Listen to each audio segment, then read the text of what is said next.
began with a whisper, soft and delicate, almost like the wind. But it came from the hallway, and her windows were shut. Emily stood still in her grandmother's old house, her breath misting in the cold air despite the fireplace glowing beside her. She had come to the remote village of Winter Hollow after her grandmother's sudden passing, tasked with sorting the house and belongings. The village was small, barely even on the map. Locals were strange, polite, but distant. When she mentioned where she was staying, their eyes widened and their smiles faded. "You're staying in the hollow house? Careful at night," one old man warned. The mirror doesn't like to be looked at too long. Emily had brushed it off as rural superstition. She didn't believe in ghosts, or at least, she didn't then. On her second night, she noticed the mirror. It hung on the second floor, framed in carved dark wood, gothic, heavy. The glass had a strange sheen, too reflective, like water rather than silver. Something about it unsettled her. She felt watched when she passed by it, like her reflection lagged just a moment behind. She started avoiding the hallway entirely. That night, she dreamed of the mirror. In the dream, she stood before it. But the room behind her was different, rotting, broken. Her reflection didn't mimic her movements. It just stared. Then it spoke. "Let me in." She woke with a gasp, drenched in sweat. The fireplace had gone cold. The whisper came again. "Emily?" She forced herself out of bed and peeked into the hallway. The mirror was there, but something was wrong. Her reflection was smiling. She wasn't. The next day, she tried to move the mirror.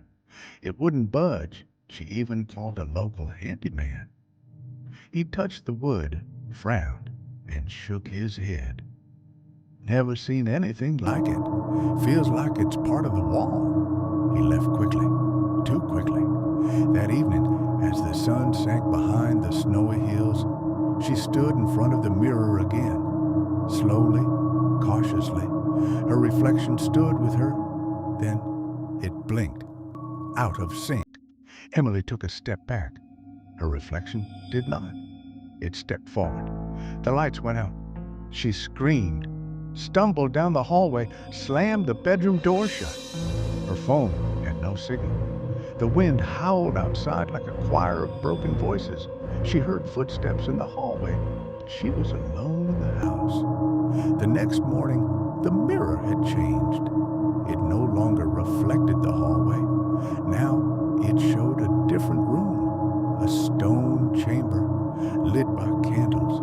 Shadows danced across the walls. In the center of the room was her grandmother, or something that looked like her, chanting in a language Emily didn't know. Suddenly, the image flickered. The reflection turned to Emily. "Finish what I started." Emily dug through the attic. Boxes of journals, letters, strange books. Her grandmother had been into the occult, it seemed. She found a diary. The last page read, "The mirror is the veil. It cannot be broken, only passed. I saw her, our other self, waiting in the hollow. She knows too much. I must seal it again before she crosses." Emily stared at the mirror that night.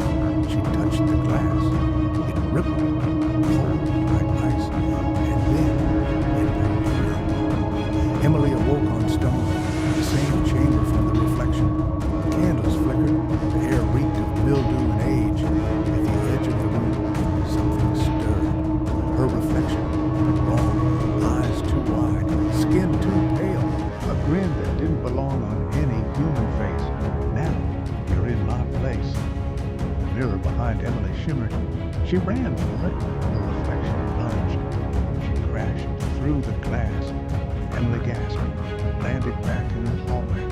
The mirror stood still again, but the reflection inside smiled and waved, and then was gone. Since that night, Emily has never been the same.